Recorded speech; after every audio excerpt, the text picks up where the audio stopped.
Right, GP contract. There's a lot of headlines, a lot of noise, and a lot about this advice and guidance. Yes, A&G. Okay. And it feels that it's a really bad thing, but I don't understand. Then I've also heard that for some it's good, but there seems to be a lot of up in arms about it. What's the truth behind it? Okay, so GPs are generalists. We do a lot of care for a lot of different people, and we're supposed to know something about everything, but we're not specialists. So when we have done as much as we can for a patient, and we've either run out of access, to tests, or run out of ideas, and we need some specialist input and help, in the olden days, we'd have phoned a colleague at the hospital and said, "This is where I am with Mrs. Smith. Can you give me some ideas?" And my colleague would have down the phone and said, "Oh, Dean, don't worry, send them to me, I'll sort it." Or they'd have suggested something to do. So that was good old-fashioned advice and guidance. You can see there's a benefit in that. Yes. And we're in the 21st century digital world, so that is now online. I can send essentially like an email, an online message to a consultant. It becomes a bit more faceless now. I don't know my colleague in that way anymore. And there is just an online exchange with information coming back. So you can see there is some benefit to that. I get to ask a question, I get a response back to me. Okay. There's the but, and the but is that it used to be in my control that when I needed advice, I could contact for advice. Yeah.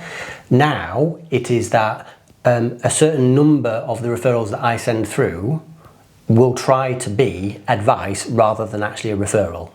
So if I want to refer a patient, not for advice, but I need my patient to be seen at the hospital, if I send, for example, 100 referrals over a period of time, there is now the target in the hospital to take 25 of those out and turn them into advice only. So rather than the patient getting seen like I've asked, it comes back to me as, "Well, Dean, have you thought about this? Dean, will you please do that?" So it creates this delay in getting the patient into the hospital setting with the specialist and keeps the patient here with me in general practice. But at that point, I'm already out of ideas and I needed help. That's why I referred. And you can't refer now? Well, I can refer and I will refer. It's just that when it hits the hospital now is mandated to try and send some of those back to me. Rather than just saying, "Yes, we'll see the patient like you asked," it's, "No, try this first, please."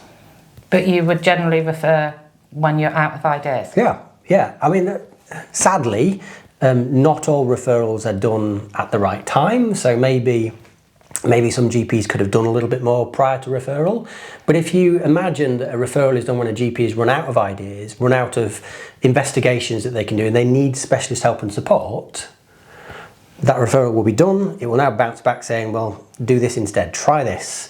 So it introduces a delay for the patient. It's a bit undermining really for GPs. It says, "Well, you didn't know enough, just do a bit of extra." It's constantly pushing us to the brink of what we know because now we're getting specialist work to do. And quite frankly, if you can't get a GP appointment now because we're overrun, imagine 25% of those referrals being sent in, just sent back to us as extra work. Where's that going to go? You're going to be busy.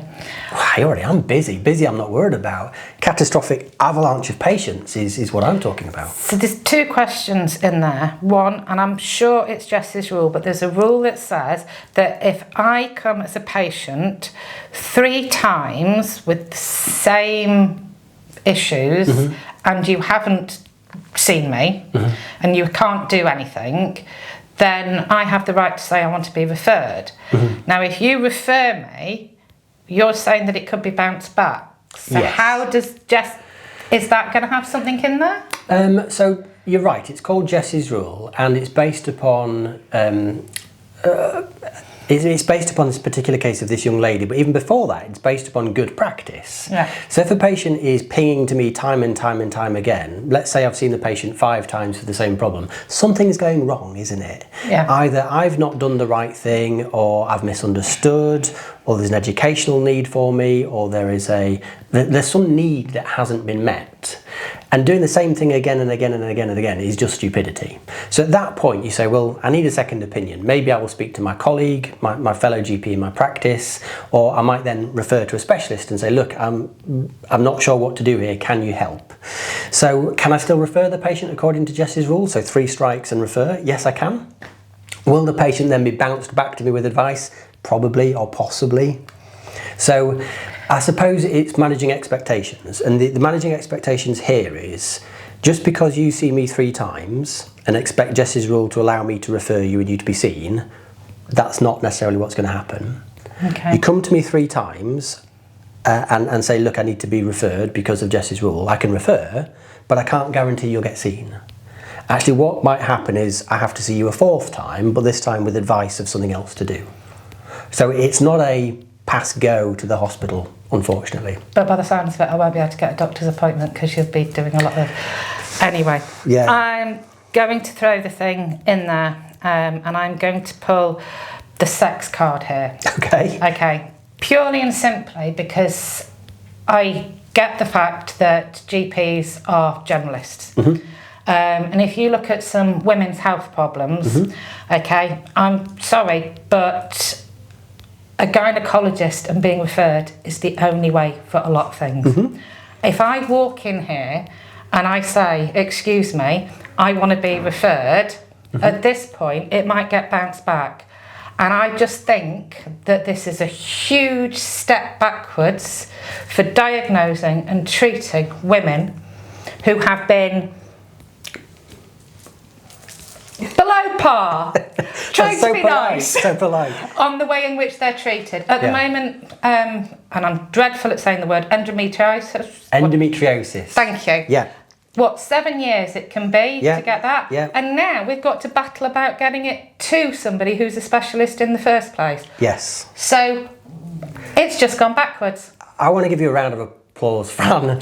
I support everything you've just said. Everything Yeah. you've just said. So there are going to be cohorts of society who are disproportionately affected by this advice and guidance malarkey. It's an absolute nightmare. We already know that women receive substandard medical care because of Yep. medical sexism, whether we like it or not. It's institutional, and that's not just the UK, that's worldwide, and medical sexism.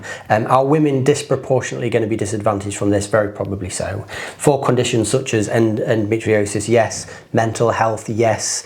Menopause. Menopause is exactly what sprang to my mind. Absolutely, yes. Yep. So women, I'm sorry. If you have the opportunity to stand up and be counted and say that advice and guidance is not right, please do so. I back you, I support you, because this will disproportionately affect you.